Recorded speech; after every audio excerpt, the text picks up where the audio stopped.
Live from the 607, it is the Ocho Duro Parlay Hour, where we're talking sports locally and nationally. Why don't you join in the conversation with the hashtag ODPH? Here we go.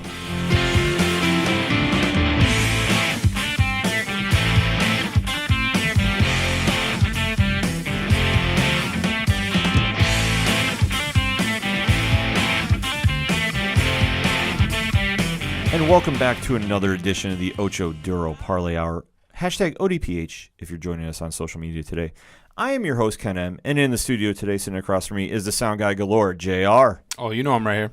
And to the right, checking the cell phone, getting the stats that you need to know about, is the one and only intern himself, Padawan J. Hello, hello, hello. Folks, we got a lot to talk about. It was a busy week in sports. One very depressing in my book, but optimistic for JR. We're talking NFL playoffs. And the mighty Buffalo Bills, unfortunately, could not circle the wagons anymore, taking the L to the Jacksonville Jaguars.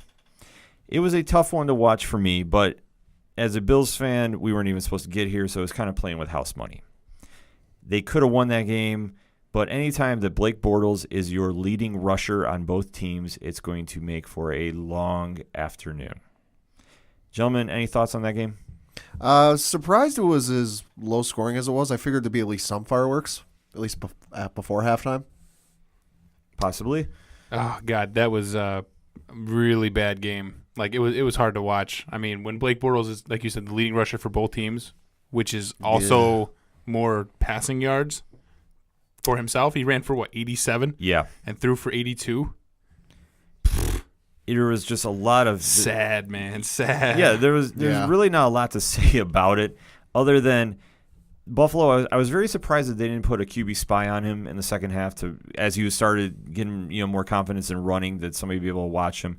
And when they had their chance to get down to the goal line at the end of the first half, and instead of running it in with Mike Tolbert, which I was screaming at the top of my lungs to do, they decided to try doing the pass play with Kelvin Benjamin, who got the pass interference to push them out of range. It just kind of seemed like the momentum was slowly shifting away. And for the Bills, it was a great way to end the season. There's a lot of promise for next season, albeit there's going to be some uncertainty at the quarterback position. I don't know if Tyrod is coming back to lead that team next year. If not, we have enough draft picks in the first 3 rounds that I would not be shocked if they took a quarterback, albeit I don't think they're going to make any crazy moves to go get one. And you got to tip your hat to Jacksonville. I can't take nothing away. Their defense played very, very well. I don't know how they're going to do this week against Pittsburgh, but we're going to talk about that a little later in the show. There's also some other games going on. I think the biggest upset, and I don't know, I'll ask you guys about this as well, Tennessee going into Kansas City? Yeah, especially because the lead Kansas City had on Tennessee at one point. Break it down for us, Pat. Boy, what was it? They were up 21-3 at halftime, and then they just stormed all the way back and ended up winning the thing in a crazy game. Yeah, I did not see this one going the way it did. Tennessee is showing some heart going into the playoffs, and to not, I guess, panic. I don't want to say panic is probably too strong of a word. To get too upset about how the direction of the game is going and to keep clawing back and win. And I know, JR, you were texting me during the game. What was your thoughts on that? Considering last week I said that Marcus Mariota hasn't thrown a touchdown in 3 weeks and his first one was to himself, I pretty much thought that summed up how I thought that game was going. I thought to a T the game was going exactly as you would have thought. 21-3 at half. Like, all right, yeah, Tennessee may get 10. KC's going to just absolutely storm them.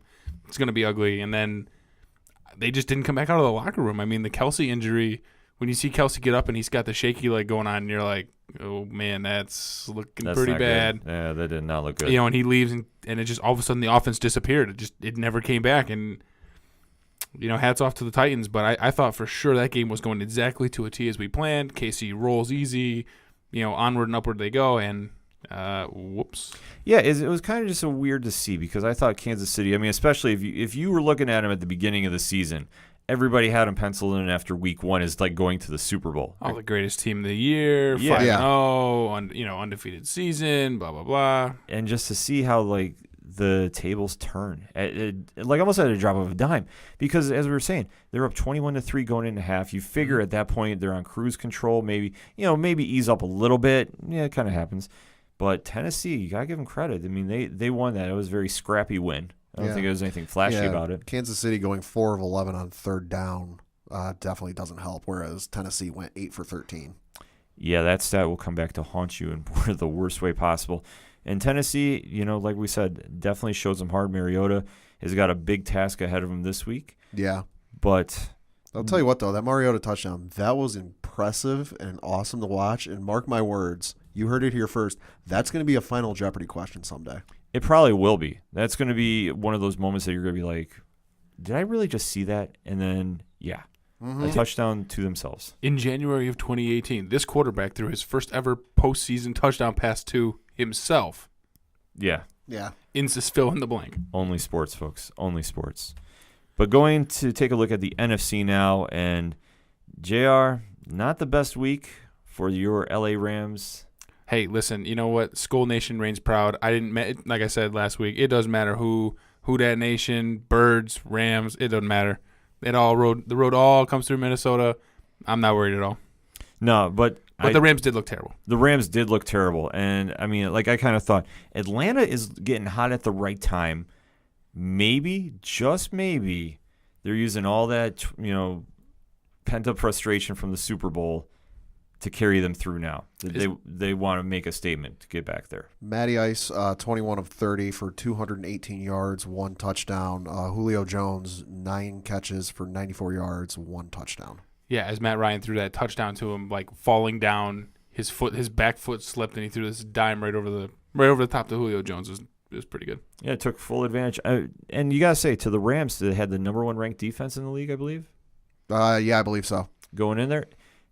For Atlanta to just go in there and just tear them apart pretty much. Well, it wasn't without a lack of effort from Jared Goff. Oh, no, it wasn't a one-sided thing. Goff went 24 for 45, 259, 1 touchdown. Gurley had 14 carries for 101. Woods, their receiver there, had 9 catches for $142. The Rams have enough pieces that if they do a little tweaking here and there, they can definitely make a run going forward. But you got to give your hat off to Atlanta because now – they have a big task going into Philly where they are the favorites going in for the first time in how many years? Since the NFL merger, I believe. 48. 48 years. Which is insane. Yeah, they're going to be the first visiting team to go into a number 1 seed as the favorite to win. In the number 1 seed's first playoff game of that year. That is insane. It's bonkers. And now I know Nick Foles is no Carson Wentz, and I know there's a little skepticism there, but it's still the Eagles. It's still, wow, Atlanta's favored. Yeah, I mean, I guess a lot of people are feeling that after what they did to the Rams that they're thinking Philly's going to be no joke. I disagree with that. So as we record, Atlanta is 3-point favorites. So sweet. That should stay right around there. I'm okay with that. Yeah, I'm sure you are. I'm sure being the Vikings fan here, we don't need to go anywhere. We shouldn't have to. No, if you can maintain, because you got the winner. You got the winner coming up of New Orleans and Carolina, which we obviously knew was New Orleans. You got that game coming in this week, but New Orleans, I'm not worried. I tell you, they looked very scary. I'm just kind of curious. I know you're worried about neither of the Atlanta or Eagles coming in to beat them to play the Vikings. Panthers, Saints, Rams. I know you're not worried about either team going into Minnesota because you think they'll beat either one of them. If you had to choose between the two, who would you rather see come into Minnesota? Just out of curiosity. Madden teams are not allowed. Insert Khabib statement. Give me an hour and we could play both. Ooh. Wow. That defense ranks. There you go. They can both come to Minnesota. That's fine. They can take a visit. It's a beautiful city. It is. Beautiful brand new stadium. They're more than welcome to stay. It's fine. Shout out to our listeners out in there in Minnesota. Yeah, that's right. Get a shout out there. That's cool. No, I honestly don't care. I mean, you've got the Breeze. I'm not worried about Breezy, but like Sunday morning, we did it once. They had the whole Peterson return. I was really excited about it. Same team. Yeah, okay. As far as the Eagles and Falcons, I would say I'd rather have the Eagles. I guess, in all seriousness, I'd rather go on the road just to prove, because I still don't think Minnesota gets the appreciation they should for being the Skull Nation that we are. So, I'm okay with the test. I'm okay with going on the road. It's fine. Well, you got to definitely get past New Orleans this week. I mean, New Orleans definitely took it to Carolina, and that was just a wild game to watch. Yeah. But the Saints, they're getting hot at the right time, too. And their running game, I mean, I think it's going to give you guys a little challenge in Minnesota. Not exactly sure how the game's going to play out. But it was definitely a fun week of football to watch for the most part. I'm going to wait and see who Randy Moss picks because he did pick the Titans, and everybody laughed at him. So we'll all see. They're going to pick Skull Nation. Don't worry about it. We're definitely going to check that out. Let us know how you think about the NFL playoffs. We're going to take a quick break. We'll be right back.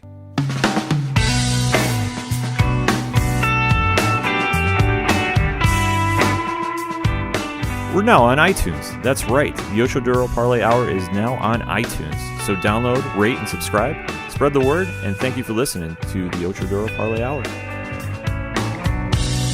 I'm the street light guiding you home.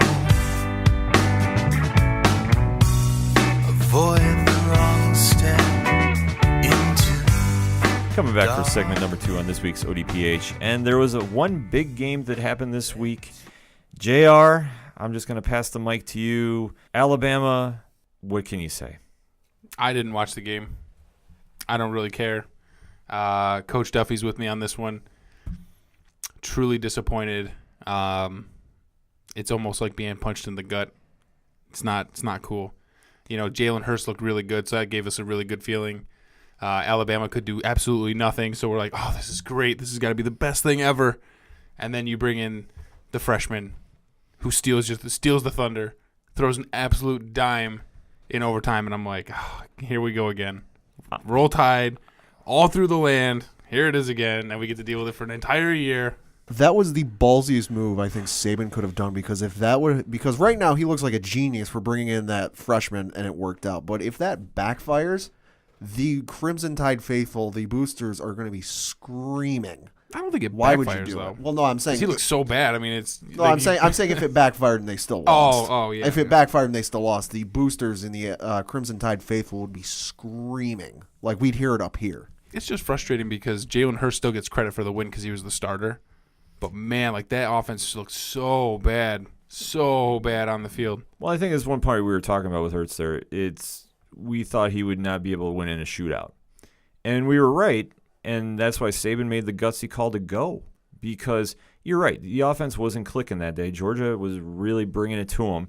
They were playing very lights out in the first half. And when they made the quarterback switch, I know everybody was kind of like, whoa, what's going on? But you put the kid in there, and he was just lights out. And for being your first real game, so to speak, as the national championship game, just ice in the veins going in there. Oh, yeah. I mean, he was so clutch. It's just, I mean, the dimes he's thrown, it never even looked like he had the deer in headlights, fear in the moment kind of look. He was just totally in control, almost like it was a practice. But it's the biggest game in college football, and he's out there just and he hadn't started a game that year. Which is insane. It's like, here, no pressure, kid. You're a freshman. It's your first year. By the way, he was thinking about transferring before this season was over. Oh, here, step into the national title game and win. Yeah, he's now a legend down in Alabama. By the way, we need you to lead a comeback in the national title game on the biggest stage in front of the entire country and the world. And, I mean, Georgia was not letting off, the gas pedal either. When they were coming back, every time Alabama would score, they'd come right back too, especially that wild catch where – you can't tell if the receiver was actually out of bounds. Oh, yeah. Which you know what? Honestly, they could have called that either way, and I've been okay with it. Yeah, it was one of those things where, like, there wasn't you could call it either way. You could see it either way. I could have an Alabama fan explain it to me one way, and I'd agree with them. I could have a Georgia fan explain it to me one way, and I'd agree with them. It was just one of those things. It was crazy. Yeah, and just, I mean, all depends on the camera angle and the eye, the interpretation. It just was one of those freak catches that you think, okay, this could definitely take the momentum out. I thought when they did that, Georgia was locked in. Well, and then you have the end of the game, which is the biggest swing of emotions. Even for me, I don't root for Alabama. I don't root for Georgia. You have the missing the field goal at the end of regulation, and then they come back. Georgia kicks the field goal. Alabama comes back. They lead off with a 16-yard sack, and all of a sudden now it's, what was it, 2nd and 26. And then they're like, all right, well, this is going to be over. It's 2nd and 26. They're not going to be able to do anything. Boom. The only thing I was very shocked by that play, two things I was shocked by. One, the kid's composure after he got sacked. Yeah. Didn't get worried. He should have been rattled. Any other person would have been rattled. Yeah, and he was just as calm as could be, called the next play. The only thing I was really more puzzled by was Georgia was not playing tight coverage. No. on the receivers. Now, granted, I think that they probably didn't think they were going to take a shot at the end zone that far back, but still, I thought they were playing more tighter coverage at the end of the fourth or the end of the second half there, and they were just giving them enough time to run, and you knew Alabama's receivers were just waiting for that moment to go. Yeah. And when he looked off the safety, is like when he threw that shot, I was like, oh my gosh, they're going to win this. Yeah. And sure enough, and now you've got Nick Saban equaling Bear Bryant with 6 national titles. How crazy is that to say? You know what? As much as I can't stand Alabama, I'd have to say he's one of the best college coaches of all time, if not the best. Yeah, I'd say he's one of the best. Because I saw this little thing on Facebook Tuesday after the game. Since 2000, every single player that Nick Saban has signed and stayed 3 years at either LSU or Alabama has won a national championship. That is an insane statistic. Every single player. Who else can say that? Nobody. Yeah. You are almost, I don't want to say you're guaranteed, but as a recruiter, you're going to tell a student coming in, hey, if you come here, you have the best probability of winning a national championship. It's certainly a enticing offer if I'm a football player. I mean, what else do you really need to say other than here's the stats? I mean, when Saban walks in your living room and shows you 2 hands full of jewelry and is like, you could have this. Like, yeah. Oh, okay. Yeah. All right. Yeah. I'm in. Sold. I'm in. It's just insane to me because, I know we've discussed they play rather easy teams, but I think when it comes down to it at the end of the day, on any given Saturday or whatever day of the week they play, one of those teams can beat them. I mean, you can have an Appalachian State, Michigan. It can happen. It still comes down to Saban's coaching and just how on top of his players he is for near perfection, that it speaks to how good he is. Oh, no, without doubt. Without doubt about that at all. Especially making the call to go, because like we said, that was the gutsiest call I've seen. I couldn't believe in the college level in many, many years. Like if it was if he was bringing in a quarterback who'd had some experience, he'd had some snaps, might be a sophomore or a junior. Okay, I can understand that. Your one guy's not working out. Let's give this guy a shot. But to bring in a freshman who hadn't started a game that you were putting complete and total faith in, hats off to you, sir. Oh, absolutely. But listen, he's no stranger to the moment. I mean, he has led most second halves that they've blown out like teams like Mercer. Oh, right. So he's in there leading the charge. But it's one thing to come into a game when you're blowing out, lower division schools. It's a whole other thing to be coming out of the second half down in the national championship in front of the biggest crowd you have ever played in front of, both in person and watching. So my next question is, do you see Saban in the NFL? No. Will he ever leave Bama for the return? No. Absolutely not. He's got too sweet of a deal at Alabama, and I think he's got it way too good. Why would he want to go where, let's face it, he's better suited for college? When he tried going to the Dolphins, look how that panned out. And, I mean, hey, I have no love lost for the Dolphins. You know that as anybody's listening to the show. Bills Mafia right here. There's no purpose for him to go. I mean, if he didn't want to coach at Alabama anymore, he'll just ride out to the sunset.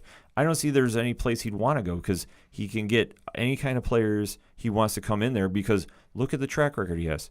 If you have a success year in and year in and year in, why leave? I would love to see his office, though. I'm pretty sure if he asks for something, they don't even think twice about giving him anything. No, I think this is certainly his last job he will take. I can't see him leaving. I can't see him doing anything else. I think he does this until he just can't anymore. You don't see him doing the Chip Kelly, maybe like, man, I really want to get back in the NFL, and then maybe do a couple years stint and be like, I think or just retire. I think he does this until he gets to a certain age where physically he can't do it anymore. Just because he gets a little too old. I just think he had his fill when he was in the pros the first time. And it was just kind of, for some people, I know that it's like a benchmark, okay, to coach in the NFL. For some it is. Him, I don't think it was. I think it was just at the time, it was the right deal to do. Right. And I don't fault him for going. No. But I think he wound up coming back and... Well, it's certainly one of those things that I can see him looking at that offer going, you know what, I want to at least try this and see how it works out just so I can look back and go, you know what, I tried it, it didn't work out, okay. Rather than sitting there going, you know what, wish I would have gone and tried the NFL. Don't know how it would have worked out.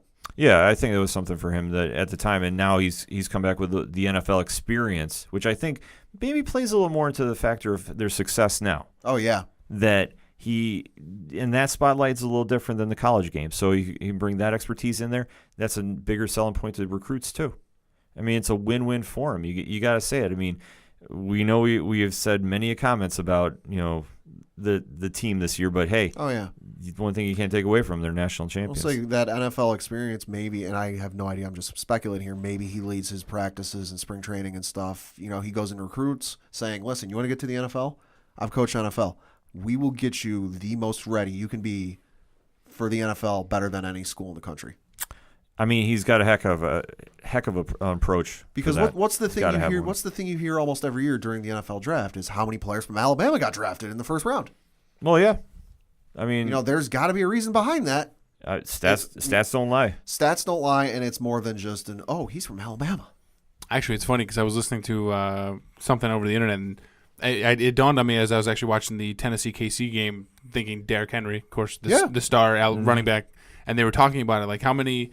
With the draft coming up, they're talking about, how many running backs get the luxury of, say, like being an Alabama running back and being like, okay, well, yeah, of course you look great behind an offensive line like Alabama's versus, say, offensive line like Syracuse. Mm-hmm. You know what I mean? And that's why they were doing like the Saquon Barkley thing. And then you look and it's like, well, Derrick Henry's not doing too shabby because I don't hear people saying, oh, Tennessee Titans offensive line is like elite. No, yeah. And he put up pretty good numbers on the road. Yeah. So, I mean, looking at the Patriots, you got Donta Hightower, the linebacker for the Patriots, who Alabama alum, came in. Yeah, Gerard Mayo was the leader of that defense, but when Gerard Mayo went down and got hurt, Dante stepped up and was the leader of that defense, and is the leader of that defense when he's on the field and not hurt. Yeah, I mean, the amount of players that they have to turn pro and that have very successful careers is extremely high. And for some, not all. No, it's not a home run out of the park. Yes, some, not all. It's a very quick, they step up and they're producing. Some, it takes a little longer, but hey. Yeah, but it just depends on the work ethic you put into the NFL. I mean, but that's anything you do. Yeah. Let us know what you think. What are your thoughts on Alabama winning the national title? We want to hear from you. Hashtag ODPH. We're going to take a quick break. We'll be right back.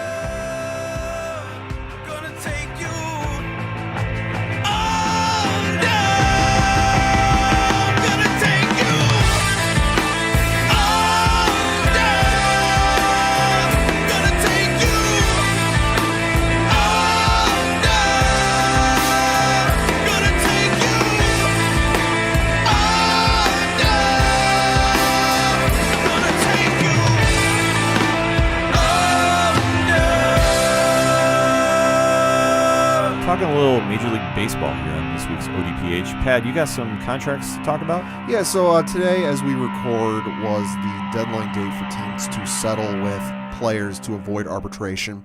Got a couple of names of note to float through. Dallas Keuchel and the Astros agreed to a $13.2 million deal. Smart move. Manny Machado and the Orioles settled at $16 million. Let's see, we got Jacob deGrom and the Mets settled at $7.4 million. Ha! Didi Gregorius and the Yankees settled at $8.25. Okay. Sonny Gray and the Yankees settled at $6.5. Good. Get him run support next season. I think that I might be going out on a limb. I think he might get it. Until I see it, I am not buying it. Okay, fair enough. That's for him. That's all I'm worried about. I also hate how the MLB had posted their headline. I think it might have been this morning or yesterday.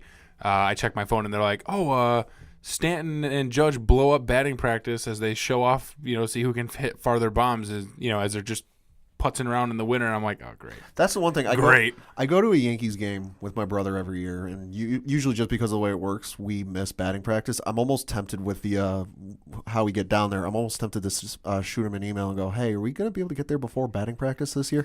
It would be highly advisable. Because, boy, that's going to be something to watch. Let's just say it's exciting now because any stadium that they go to, if you sit in a section that starts with a 5, you actually may have a chance to catch a baseball because they could get there. Hot dog vendor across the street outside the stadium? Yeah, you got a shot. Yeah, he's outside, selling parking tickets and cha-ching right over the shoulder. I was going to say, you better watch out. Do they have to face the Cubs this year?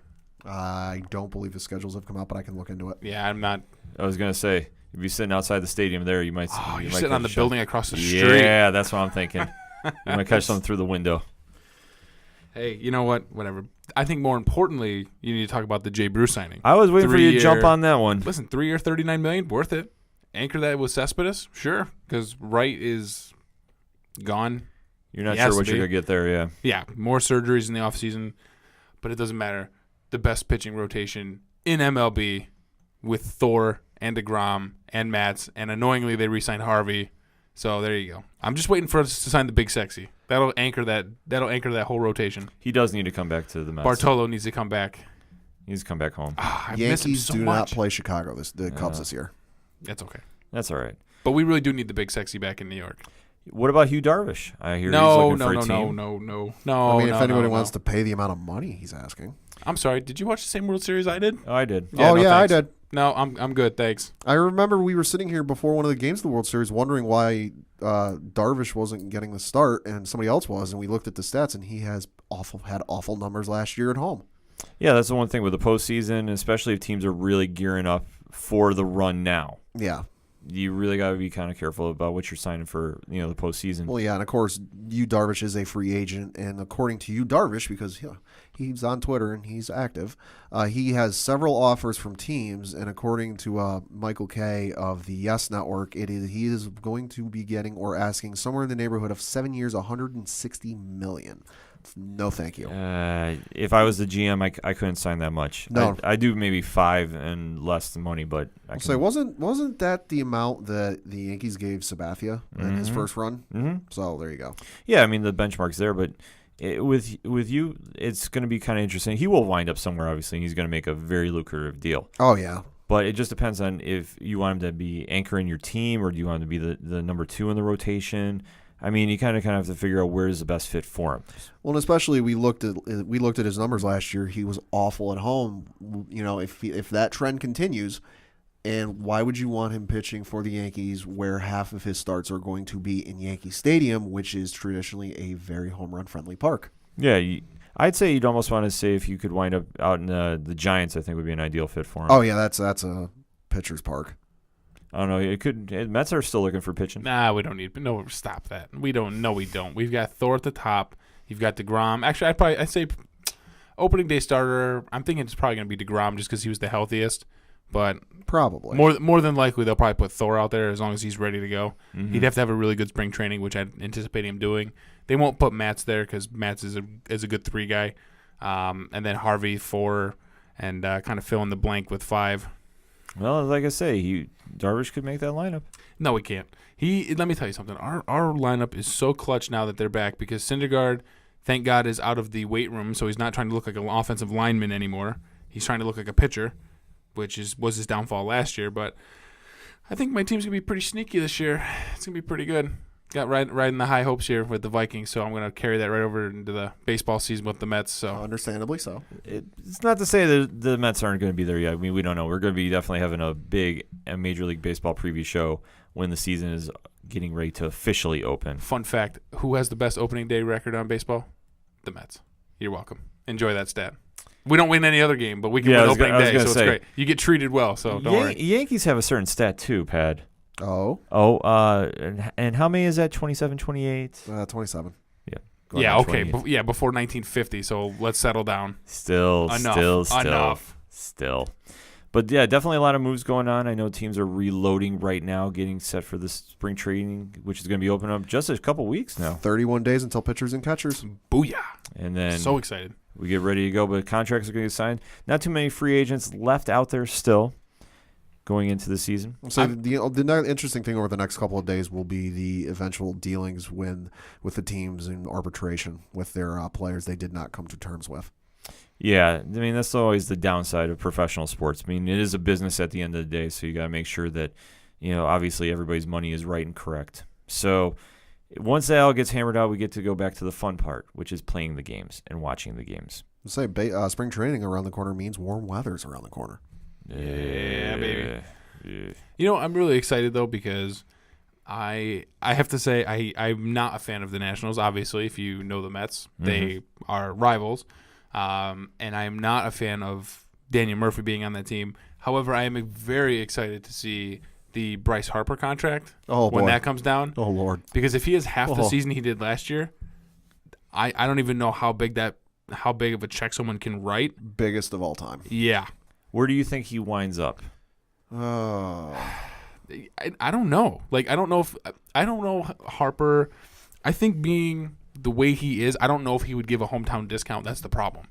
It was Scott Boras his agent. So I'm not sure. You know about what that. I mean? I don't know Pat, can you check that? if you start throwing around. But I mean, I don't know because people keep you keep hearing the reports 500 thrown around, and if somebody was to pony up 500, I mean, I find that incredibly hard to believe. I really do. But I mean, it might not be, I guess, because Stanton had the 330 for 13 years.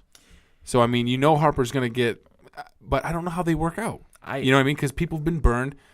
The Yankees, you may not call it a burn from Sabathia, but I mean, on the back end of your contract, you're kind of losing it there. Yeah. The Pujols deal for sure. It's always the back end of the deal. That's where you get But I'm burned saying, by. like, the Pujols deal, I mean, Lord. he's making $35 million and batting 200, so, I mean, that's terrible.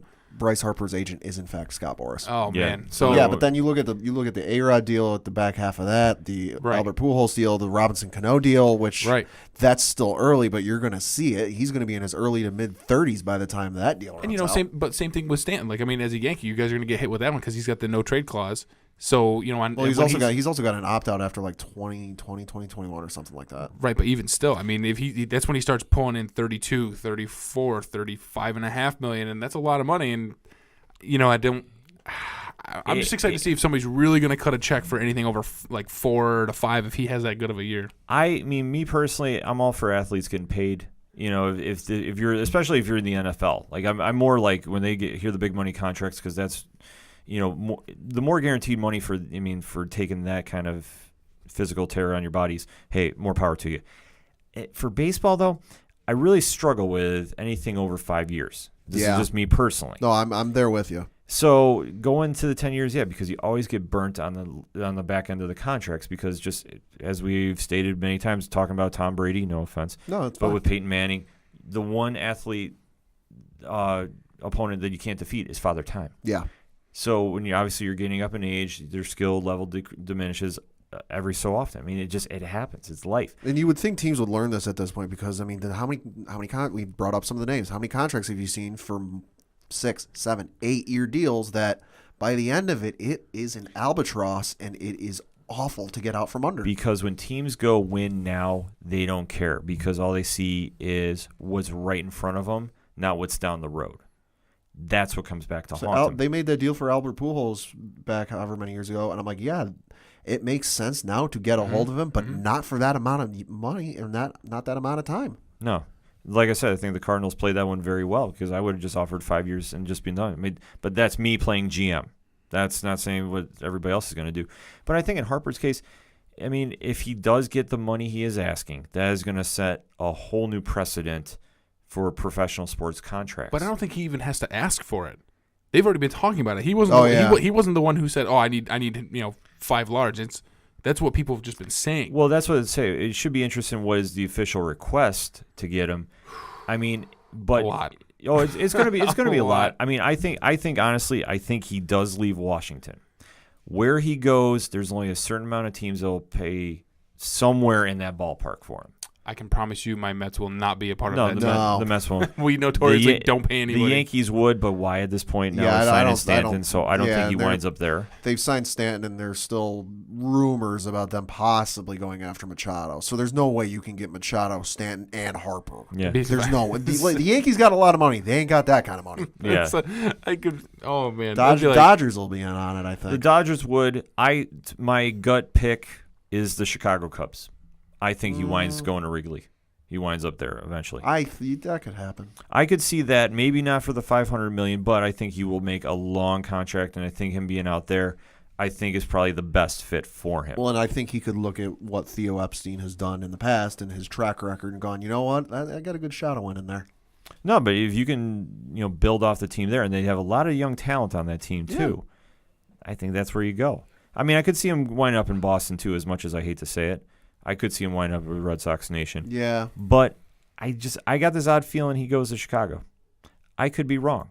Yeah, I can see that. Let us know what you think of the current baseball contracts. Too much, too little, and where do you think Bryce Harper's going to end up? Hit us with that hashtag ODPH. We're going to take a quick break. We'll be right back. It's a heartbreak soul shape radio attack. Taking 4 steps forward, no steps back.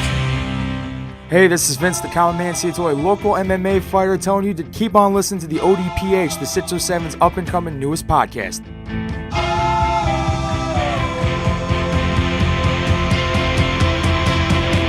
We knew right where we'd be, floating on the airwaves you see.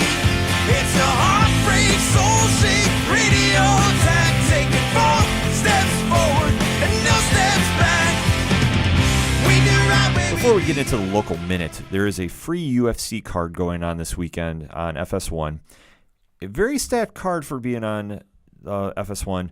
Not a lot of publicity about it per se, but definitely a top-shelf main event. Jeremy Stevens versus the Korean Superboy, Do-Ho Choi. Thoughts on that, Pat? Oh, boy. Stevens versus Do-Ho Choi is going to be very interesting. Stevens has a 26-14 record. Do-Ho Choi 14-2.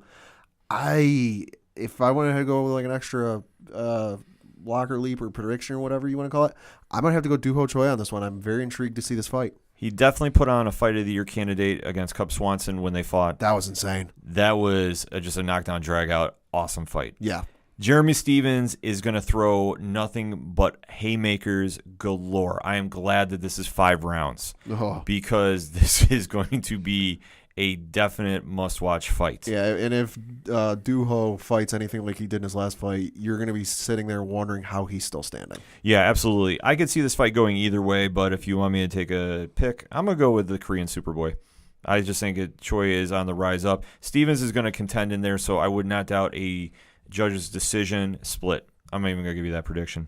The other big fight on this card, though, is Uriah Hall versus Vitor Belfort in Vitor's last UFC fight, at least. Yep. He's made record. I'm going to retire on a heck of an opponent in Uriah, who most notably was on The Ultimate Fighter and giving one of the most devastating knockout kicks I have ever physically seen in MMA history. If you haven't seen it, go YouTube it, Google it. His Ultimate Fighter kick is just legendary. It should be a back-and-forth fight, I could see. Honestly, I could see this one actually going either way.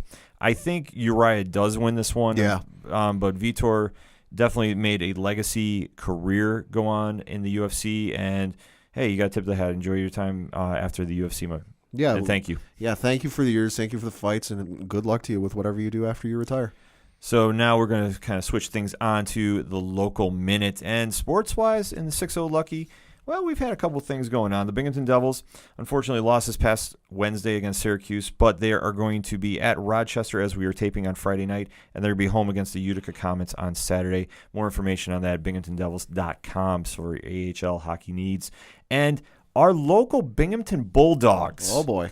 Ranked now officially nationally number 10 with a 10-2 record. They beat Jersey last week 129-120. They are home this Saturday against Pottstown. More information on binghamtonbulldogs.com. If you got the chance to go to either game, go. Both are good times to go to. And, hey, I got to say, the Bulldogs definitely put on a good show. I'm just going to say that out there. Devils do too, but I got to give a shout out to the Bulldogs. Yeah, hey, good for them. Especially they're on a win streak right now, and they're 10-2 and ranked number 10. Read about it. Awesome job, guys. So, as we're going to be closing out the show, and remember to check us out on iTunes, iHeartRadio, YouTube. The list goes on. You can find us on the website, too, at ochoduroparlayhour.com. It is time for our NFL playoff picks for this weekend. JR, do you want to start us off? Because I know you're itching to talk about one team and one team only. It does, man, listen, I am so soaked. I've got everything I need hunkered down for this weekend. Definitely watching my Vikings on Sunday afternoon. Booyah. Finally getting the respect they deserve. Spread out that game's 5. Take them. Pad, what you got? Very intriguing games this weekend. It'll be interesting to see what the Jaguars have, if anything, for the Pittsburgh Steelers. Of course, Pittsburgh Steelers, very tough team, very smash mouth. Game's going to be in Pittsburgh in January. Oh, boy, it's going to be cold. It's going to be cold, definitely. It's going to be very cold, as JR can attest. That stadium in winter just gets real cold. And rowdy and nothing like the Jacksonville Stadium will be. I can attest this firsthand. Let me tell you, Heinz Field will be quite the place. Not that I'm a part of Steelers Nation, but I did go, and man, it will it will certainly raise the hair on your arm because it's pretty intimidating, I tell you that. And also, I'm very intrigued to see how the Eagles come out in their game on Saturday afternoon, just with everything being discussed and said about the Falcons being favorites going into Philly, because they may say, oh, yeah, we're not paying attention to that. You know they know. Oh, absolutely. I think without question. But to break down each game, New Orleans traveling up to Minnesota, it's going to be a tough test, definitely for Drew Brees and company. Open the window. It's going to be something. It's going to be, I think, a little more low scoring than the Saints are used to. Obviously, the game against Carolina was definitely a wild one to watch, and they definitely took it to Cam Newton and company. Going into the cold tundra of Minnesota, though, I'm going to go with our sound guy here. I just think Minnesota is going to find a way to contain Brees enough. Case Keenum should have a decent enough day that they wind up winning 17-14. I'm going to give you that. I'll give you a point spread on this one, unofficially. So if I'm wrong, hey, I'm wrong. Going into the other game in the NFC, Atlanta traveling to Philly. As we said, Atlanta is the favorite to win. And I will be very honest. If Carson Wentz was starting, I would say this is absurd and this is not even a conversation. He is not, unfortunately. Matt Ryan and the rest of the Falcons, since they clinched their playoff berth, have been looking very, very sharp. I think that they have a very big chip on their shoulder. And I think that they're going to go into Philly and sneak a win out. Now, if Nick Foles can play decently enough and the defense can hold Matty Ice off the field, they have a very good shot to win. But I think that Matt Ryan is going to rise up to the occasion on this one. Not saying it's going to be a shootout. Not going to say it's going to be a pretty game to watch because I honestly don't think so. I could honestly see this one being a 21-17. Yeah, it's definitely going to be close. It's going to be a lot closer than people think. I could see it going either way. I mean, Philly has got a lot of good things going for them. If their offense can get clicking, they'll be all right. But I think Atlanta is just showing some resurgence now. Yeah. Julio Jones has finally woken up since fantasy football season is over, and he's playing at a high level now, or a higher level now, I should say. And I think just Atlanta's going to be a little too much for him. I truly do. Taking a look at the AFC, Tennessee going to New England. You know, I root for the underdog, but I will not say they will win. I think if you give Belichick 2 weeks to plan for anybody, you're in for a very long afternoon. Unfortunately, I think Tennessee is in for that. I think that they definitely showed a lot of heart against Kansas City, but Belichick, especially after hearing nothing about the off-field drama, quote unquote, between him and Brady and the disconnect, if you buy into that whole nonsense, I think it's just throwing more fuel on the fire. Oh, yeah. And I think that to get Belichick that mad and that focused is the scariest thing you could do as an opposing team. Not saying Tennessee had anything to do with it, but just as going in there knowing that you have to face the anger that is going to be him coming on that field on Sunday. And Tom Brady, you know, like we said, Father Time is coming. I know some stat lines have been showing, well, maybe the decline is starting. Maybe. Can't say yes, can't say no. But if this is going to be it, like I kind of said at the beginning of the football preview show, I think he's going to go out swinging. I do like the Patriots to win by 10. It's going to be something because, as anyone who has followed football in the last decade plus knows, the Patriots are not afraid to put up points. A lot of them. No. They've done it on Tennessee twice. Tennessee's been there. But like you said, an angry Bill Belichick with 2 weeks to prepare and a lot to prove is the scariest thing that the Tennessee Titans can face. Father Time's pretty sneaky, though, Pat. That's true.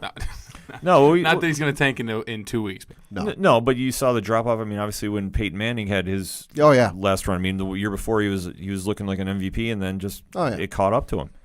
Not saying it's going to happen to Brady overnight by any means. No, but you are starting to see a little sign of the age, which hey, it happens. No, it happens to everybody. But I do think New England's got enough in the tank to win this one. Oh yeah.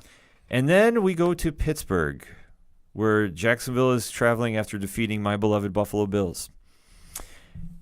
To say that it's going to be a tough day is going to be an understatement. This is probably going to be a very low-scoring game.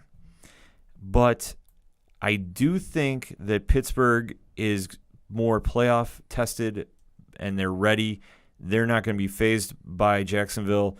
And if you got to make me choose between Ben Roethlisberger and Blake Bortles, I'll take Big Ben all day, every day. Well, I mean, the gunslinging Blake Bortles that we saw over the weekend against Buffalo at home doesn't give you much faith going on the road, possibly bad weather, tough environment, not very promising. And I know the last time Jacksonville went up there, they pulled off the upset, and I grant you that.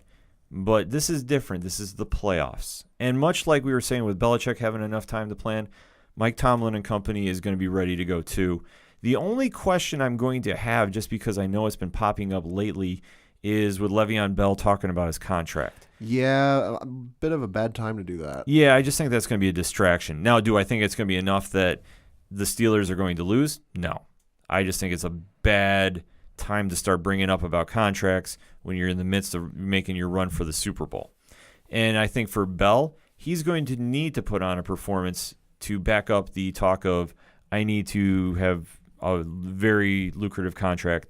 I think he can do it. Oh, he can. I think he's going to have a very big game, especially when I was reading Antonio Brown left practice today due to illness. Oh, boy. Not sure what that means, but I think he'll be there on Sunday too, though, no questions asked. Yeah, the thing I was reading earlier in the week when he returned to practice was, I think it was Juju said that it looked like he hadn't even missed any time. No. I think Brown has been ready to go and trying to get his body into shape for the game ever since he had the injury. Yeah. I think he knows what's coming down the road, and I honestly think that even though Jacksonville does have that nasty defense, I think the Steelers are going to play smash mouth with them, and Bell, I think, is going to have a monster game on Sunday. I just think that the Steelers are, unfortunately gonna give Jacksonville I don't want to say the humiliation, but really use Jacksonville as the tone setter at home, kind of as the warning to New England, if you will, saying, hey, we're coming, regardless of Jacksonville's number one ranked pass defense in the NFL, we're coming. And Big Ben's going to prove a statement, be like, listen, that game we played in Pittsburgh, we're coming, so you better be ready. Not that I'm throwing the New England's on the bus, but I just think that they have that mentality where they're not overlooking Jacksonville, but I think to a point they're using this as like their, hey, you better be ready because we're going to be coming to New England in a flurry because we really need our revenge. So I don't think Pittsburgh is overlooking Jacksonville. They played each other earlier in the year where Jacksonville beat Pittsburgh 30-9. Yeah. And then Roethlisberger had 5 interceptions. Well, I think given that game and how bad that was for Pittsburgh, I don't think by any means Pittsburgh's overlooking, it's Jacksonville. Oh, they'll be easy. No, I don't think so. I think if anything, that's using motivation to put a statement game together for the Steelers. I think Ben knows that. I'm not going to say they took him too lightly the first time around, but they kind of looked like they did. They did come off a tough road game. Well, not tough, but they did play Baltimore on the road the week before. Mm-hmm. Then they went and played Jacksonville and had the short turnaround at KC. Yeah. So, I mean, I kind of maybe have overlooked it. That kind of half-heartedly taking them at home, knowing that you've got a tough matchup in KC when they're actually still relevant. Yeah, right. But I think now that they're fully focused on Jacksonville, that is going to make for a very long game for the Jags on Sunday. Mm-hmm. And I know just because we were talking about it, thinking that it was funny, Pittsburgh estimated game time temperature 12. Whoa, toasty. You're welcome. Bring it on. Better bundle up, baby. Get the Under Armours, get the blankets, get whatever you need on, because it ain't going to be that sunny Jacksonville, Florida weather. I looked up the weather for Minneapolis the day of their game. Well, what day's their game on there, JR? It's getting cold, actually. They are in a deep freeze again in Minneapolis. The low for the day Minnesota's playing their game is -6. However, it's indoors. Open the window. That's what I'm saying. Open that window. Make it real hard on them. Open the door. It's all right. Yeah, no, it's bone-chillingly cold. So this is the blessing that we do not have to play at the University of Minnesota anymore, that we have our beautiful U.S. Bank Stadium, which I'm sure will be set to a nice toasty, like 68 degrees or whatever they decide to keep it at. It'll be nice. Or unless they want to turn the heat off. Open the biggest door. home field advantage ever. Yeah, I mean, they could. That'd be funny. It would be pretty epic. They move the game, but no, we good. We're good. Let us know what you think. There's a lot of football going on this weekend. We want to definitely know. Hit us up with the hashtag ODPH. So for the biggest Viking fan in the room, the sound guy galore, JR. Skull Nation, whoo! For the Padawan J, Patriots Nation, he's heading your way. Oh, baby. I am your host, Ken M. Unfortunately, my Bills are not going to be playing this weekend, but my New York Rangers are. Shout out to Blue Shirt Nation. We are Rangers Town. Tomorrow, we're facing the Islanders. We're facing the Penguins on Sunday. That's the games I'm focused on. But whatever game you're watching, we do appreciate you listening to the Ocho Duro Parlay Hour.